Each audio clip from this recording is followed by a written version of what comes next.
du nekk oui du nekk non.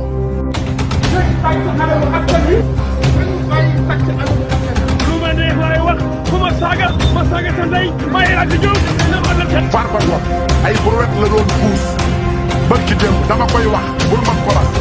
Alors mais vous ne prendrez pas la. Justement, pour parler de votre posture par rapport à cette thématique, on va un peu basculer dans le débat. Aujourd'hui, février 2021 et bientôt février 2023, 2 ans qu'Adji Sarr accuse l'opposant Ousmane Sonko de viols répétés et de menaces de mort. Ce dossier qui s'éternise en quelque sorte, il a été à l'origine de tensions meurtrières et continue de tenir le pays en haleine. Quelle est votre analyse de l'état actuel de ce dossier?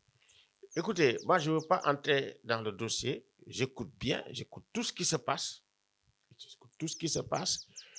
J'estime que autant Ousmane Sonko a des droits fondamentaux, même si c'est un leader politique, autant également Adji Sarr a des droits. Maintenant, quelles sont les conditions pour que si procès il y a, que ça ne débouche pas à la casse? Que ça ne soit pas un procès, mais que ça soit effectivement un clash. Moi, c'est ça qui m'intéresse. Parce que ça, les causes, ça peut être des choses tout à fait anodines qui font basculer. Vous savez, quand même, quand vous regardez mars 2021, moi j'ai regardé mars 2021 et j'ai fait beaucoup d'alertes pendant cette période. J'ai interpellé tout le monde. Et les gens m'ont dit, Alioune, prends ton bâton de pèlerin, pars. Les gens m'ont trouvé ici pour me dire, écoute Alioune, il faut nous aider pour aller voir le président de la République pour demander de libérer, pour calmer le jeu. Je suis parti, je suis resté de 20h jusqu'à 2h du matin. Je vais parler. J'ai continué le travail. Jusqu'à ce que, même quand ça a abouti à, comme on dit, entre les mains des chefs religieux, mais c'est parce que nous avons réuni tous les représentants des chefs religieux ici. Et puis après, ici à Afrikajom Center, j'ai les photos encore avec moi. Et ils ont quitté ici pour aller à l'Institut islamique, faire les déclarations, et puis ensuite aller à Touba. Celui qui me rend hommage et qui fait que absolument rien ne peut me toucher dans ce dossier, vraiment, comme on dit, c'est Serigne Mountakha. Quand je le vois, voilà, c'est vraiment, il me regarde, il m'envoie un sourire lumineux, extraordinaire, pour me dire que toi, tu ne marches que pour la paix. Mais je ne peux pas avoir... vous avez des relations avec ce Mountakha? Oui, ce n'est pas aujourd'hui, depuis longtemps, avant qu'il ne soit calife. Il m'invite, comme on dit, vraiment avec la grande teranga. Et il m'a offert un livre écrit par son père, ou Serigne Bassirou Mbacké, que je connais. Moi, je suis de Kaolack. J'allais souvent serrer la main à Serigne Bassirou Mbacké. J'entrais dans la maison, c'était très simple. On entrait là-bas, il y avait les canaris, on buvait, et puis on continuait quand on était tout gamin. Donc, je lui rappelle ça. Ça veut dire que les liens qu'on a, c'est des liens historiques. Et c'est un intellectuel, c'est quelqu'un qui comprend. C'est un homme extraordinaire, d'une bonté extraordinaire, d'une générosité extraordinaire. Mais quand cet homme vous regarde, vous dit, et puis publiquement, que vous, chaque fois que je vous vois, je sais que les pas que vous faites, c'est pour la paix. Que les autres disent ce qu'ils veulent, vraiment, là, ça me suffit. Ça me suffit, c'est un gris-gris. Voilà, c'est un gris-gris pour moi, voilà. Bon, on va essayer de rester dans ce dossier. Ousmane Sonko et ses partisans qualifient ce dossier, je cite, de complot politique que poserait le président Macky Sall pour l'empêcher d'être candidat aux prochaines élections présidentielles de 2024. Et vous, comment trouvez-vous leur analyse? Écoutez, moi je n'entre pas dans le dossier et je le fais effectivement sciemment, je le fais par expérience, je le fais pour ne pas dévier de notre objectif qui est de trouver quand même un moyen où les principaux acteurs se parlent pour éviter, vraiment, pour éviter le basculement. Parce que nous avons frôlé le basculement au mois de mars. Et j'ai l'impression que si absolument rien n'est fait pour que les gens dialoguent et qu'on trouve une solution, y compris de résolution de ce procès, de façon pacifique, on n'en sortira pas. Et il y a des moyens de trouver une résolution pacifique, y compris même pour avoir un procès qui soit un procès équitable. Parce que le procès équitable, il est extrêmement important. Une justice indépendante, c'est extrêmement important. Et de mon point de vue, voilà, la polémique, on l'a entendu même avant-hier. Voilà, ça c'est un problème. La perception que les gens ont de la justice, des décisions de la justice qui font polémique, surtout quand il s'agit d'hommes politiques. Et ça, il faut le dire. Il faut qu'on attire l'attention. Si on veut avoir une démocratie qui soit saine, il faut que la justice soit une justice indépendante et rende des décisions qui ne donnent pas l'impression que chaque fois que quelqu'un, effectivement, est dans une situation où il peut compétir, il peut avoir des ambitions présidentielles, qu'on ne le liquide pas. Et ça, il me semble que c'est ça qui nous a amené dans cette cristallisation qu'on est en train de vivre. C'est une cristallisation du problème parce que, effectivement, soit c'est la justice pénale, soit c'est la justice constitutionnelle qui fait que, effectivement, certains comment on dit, des opposants sont tout simplement écartés. Moi, je viens là dans une analyse des institutions publiques parce que nous avons vu des cas ailleurs en Afrique. Bon, que ce soit la question du 3e mandat, que ce soit en Côte d'Ivoire, il y a eu des centaines de morts. En Guinée, il y a eu des centaines de morts. Voilà, le fait aussi d'enlever, de vouloir d'écarter ou d'éliminer un adversaire politique, quelle que soit la situation, a mené la guerre en Côte d'Ivoire. Coupé en deux. Et les gens étaient passionnés. Les Ivoiriens, ils se disaient, mais qu'est-ce qui va nous arriver? Qu'est-ce qui nous arrive? Moi, j'étais là-bas dans les années 2000. J'ai été voir tout le monde dans des conditions où même Ouattara n'était pas sur place. On a vu son truc. Lui, il a été obligé de faire le mur, aller à l'ambassade d'Allemagne, trouver la protection.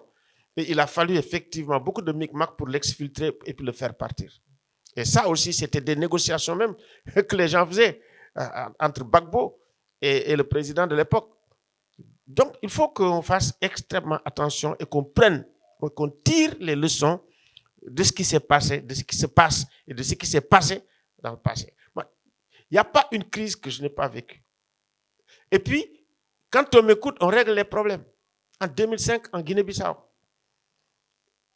c'est le procureur général qui est venu me voir. On était là-bas en observation des élections. Il me dit, Alioune me dit, voilà, on avait terminé et c'était des législatives. Les gens devaient partir. Il me dit, Alioune, il ne faut pas partir. Je dis, ah bon? Il me dit, non. Moi, j'étais à la fois dans le truc de la francophonie, l'équipe de la francophonie, parce que les francophones, la francophonie connaissait quand même mes relations avec la Guinée-Bissau, tout ce qu'on avait fait à l'époque. Et en même temps, Wade a fait son équipe et il m'a mis dedans. Bon, j'ai dit aux gens quand ils sont arrivés, bon, vous me donnez le billet, mais je suis déjà là. Et comme je connaissais bien la Guinée-Bissau et les gens, le procureur général est venu me dire, Alioune, il faut faire extrêmement attention. Si vous partez, il y aura un coup d'État. J'ai dit, ah bon? Il m'a dit oui. Il m'a dit, ne partez pas, dites à la francophonie de ne pas partir. À l'époque, c'était Bouyoya qui dirigeait l'équipe de la francophonie. J'ai dit à Bouyoya, il ne faut pas partir. Il m'a dit non, je m'en vais. J'étais coincé. Je téléphone à Doudou Wade. J'ai dit, Doudou Wade, je viens d'avoir une information capitale. On ne doit pas quitter, il faut qu'on reste. Doudou Wade me dit, appelle-toi même le président Ablaye Wade. Je prends mon téléphone, j'ai appelé. Quand je l'appelle, il prend. Ou quand il n'est pas là, je dis, dites-lui de me rappeler. Il me rappelle tout le temps. J'ai dit, ah, président, il faut absolument intervenir rapidement, sinon il va y avoir un coup d'État en Guinée-Bissau. Mais Wade m'a dit, ah bon? Il m'a dit, oui. D'où ça vient? Je lui donne toutes les explications. Mais le lendemain matin, mais écoute, il y avait déjà Gadjo, qui était là. Il y avait Aïcha, qui était, comment dirais-je, la ministre des Affaires étrangères. Non, non, non, non, non. Ça, c'est Aïcha, c'était la ministre des Affaires étrangères du Niger. C'était pas à l'époque de Aïta Tatal. Et puis, il y avait le Nigeria qui avait amené également son ministre des Affaires étrangères. Je pense que l'OUA, au niveau de l'Union africaine, c'était Obasanjo qui était le président. Et également, comment dirais-je, à la CEDEAO, c'était Mamoudou Tandian. Ils étaient là. Ils ont discuté. Ils ont amené les militaires pour leur parler. Moi-même, je leur ai dit quel type de discours il fallait dire aux militaires pour régler le problème. Et on a évité un coup d'État comme ça. Donc, il faut faire attention quand nous, avec toutes les connaissances que nous avons, et puis tout le travail que nous avons fait, tout le parcours, quand on parle, je pense qu'on ne parle pas comme ça, on ne jette pas les mots en l'air. Et vraiment, nous, notre alerte, c'est une alerte. Et quand on regarde et qu'on est quand même vraiment honnête et lucide pour voir les signaux, parce que ce qui est en train d'arriver est une crise tout à fait inédite. Dans un contexte où le monde change, et change vite, dans un contexte où la configuration géopolitique de l'Afrique de l'Ouest a changé très vite entre 2020 et maintenant, exacerbée aussi par la crise ukrainienne. Depuis quand nous on part en Ukraine, en Russie et en Ukraine? Et pourquoi on y va? Cette crise est complexe, cumulative. C'est non seulement crise de sécurité, crise alimentaire, crise énergétique, sanitaire et tout. Donc, quand vous voyez ça, et maintenant, quelles sont les causes des crises? Qui crée les crises à l'heure actuelle? Qui fait en fait que la plupart du temps, les régimes tombent? Si vous avez les religieux, si vous comptez dedans, comme au Mali, il y a beaucoup de jeunes. Sinon, c'est ce qu'on appelle les panafricanistes, urgence panafricaniste. Ils ont une influence au Mali. Ils ont une influence au Burkina. Vous ne pouvez même pas gouverner avec ces jeunes-là. Donc, si vous ne comprenez pas ce qui se passe, mais urgence panafricaniste, ils sont là à Dakar. Donc, c'est une nouvelle idéologie qui arrive, une nouvelle perception de ce qu'on appelle l'impérialisme, avec l'idéologie décoloniale, qui est beaucoup plus radicale, qui fait appel à cette mémoire douloureuse des Africains, de l'esclavage, à la colonisation et à l'impérialisme, qui sont beaucoup plus radicaux, qui ont une approche beaucoup racialiste que ce que nous-mêmes on faisait à l'époque. Et font appel à l'émotion. Et ça, là, c'est ça qui fait que les situations que nous avons avec cette espèce de différenciation entre, si vous voulez, la culture des vieux, moi j'en fais partie, hein, qui n'utilisent pas ces outils. Regardez ces outils. Vous avez votre caméra, vous avez votre portable et vous parlez au monde entier. Et maintenant, avec ces outils, il y a le mensonge, les fake news. Il y a des montages. Si vous n'avez pas des gens assez forts aussi pour créer le débat à l'intérieur, or les universitaires sont out dedans, il y en a très peu. Ça, les nouveaux outils technologiques, ça aussi, c'est presque un changement de civilisation. On est dans une autre civilisation, une autre culture. Et si vous ne savez pas analyser ça, vous êtes out. Et ce qui est dommage, c'est que même l'université n'est pas dans cette culture. L'université n'est pas dans cette culture. L'université n'utilise jamais des experts comme nous, alors que nous sommes utilisés quand nous allons dans les universités étrangères. On nous sollicite, nous parlons, etc. Or, le savoir, ce n'est pas seulement à l'université. Il y a un grand savant qui dit que les têtes sont tombées dans les ordinateurs. Tout le savoir que vous voulez, si vous allez dans les ordinateurs, vous les trouvez. Voilà. Donc, moi, je ne veux pas entrer dans le dossier pour dire qui a tort, qui a raison, c'est comme ci, c'est comme ça. Je suis avec beaucoup d'intérêt. Mais il faut voir mon angle d'attaque. Mon angle d'attaque, c'est la question de la sécurité. Et c'est sur ça qu'on travaille, où on organise des débats. Et c'est sur ça, on connaît bien ce qui se passe. On connaît bien quand ça commence. Ici, pour un petit truc, pendant le mois de mars, tout était fermé. Il n'y avait pas de circulation. Moi, ce jour-là, j'étais parti à Touba, je venais, j'étais ahuri, je me suis dit, qu'est-ce qui se passe? On était sur des braises. Il s'en est fallu de peu. Exactement. Faut-il recommencer cela? Faut-il prendre des risques? Parce que faut-il une prise de risque qui demain va avoir des développements que nous ne pouvons plus contrôler? Il faut faire attention. Maintenant, quand même, il se manifeste des fractures communautaires que nous n'avions jamais vues sur le champ politique. Et ces temps-ci aussi, ça fait partie des caractéristiques. Moi, j'ai vu les fractures communautaires. J'ai vu les conflits intracommunautaires. Et la plupart du temps, des conflits que nous avons dans la sous-région, c'est des conflits intracommunautaires. Maintenant, les conflits intercommunautaires, c'est des guerres civiles. Moi, j'ai entendu des gens qui disent, mais bon, ils ne savent pas ce que c'est. Mais quand on est dedans, c'est comme si on est dans du sable mouvant. Plus tu bouges, plus tu t'enfonces.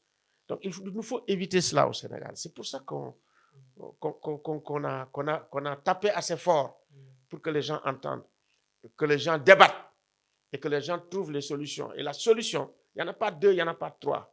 Un, c'est le dialogue. De deux, vous savez, ici, les gens, ils ne s'appuient pas sur les think tanks qui peuvent vous donner des perspectives, qui peuvent voir les choses qui viennent. Et ça, nous l'avons fait après. Il y en a dit, réfléchissez, tirez les leçons de ce qui s'est passé au mois de mars.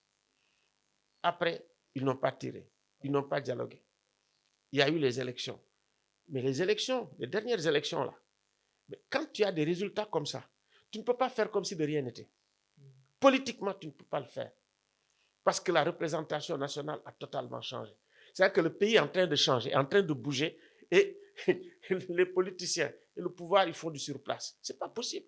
C'est pour ça qu'on a dit, faisons une transition négociée. Faisons des compromis. Moi, je suis contre l'insurrection. Je le dis, contre effectivement tout ce qui peut bousculer et qu'on ne pourra pas contrôler par la suite.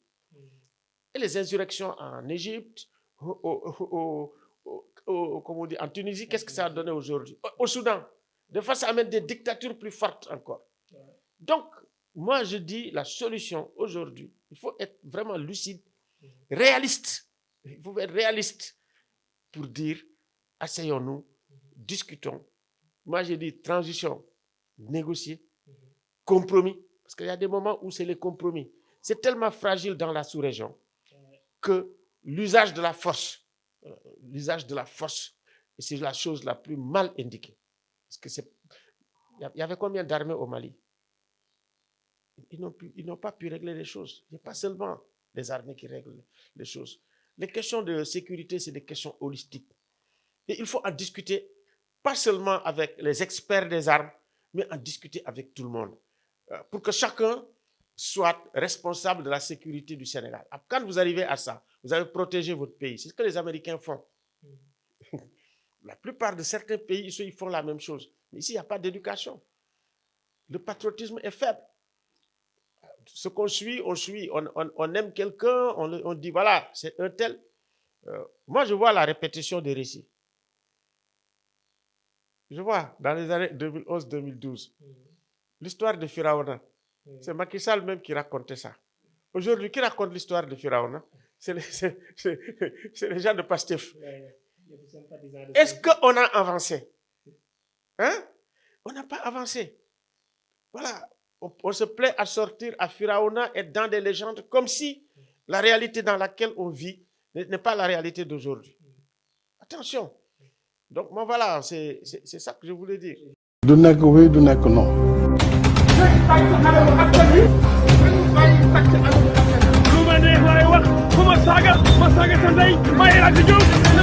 Farba Ngom ay brouette la doon puus barki dem dama koy wax bul man ko la Alors, mais vous ne prendrez pas la parole.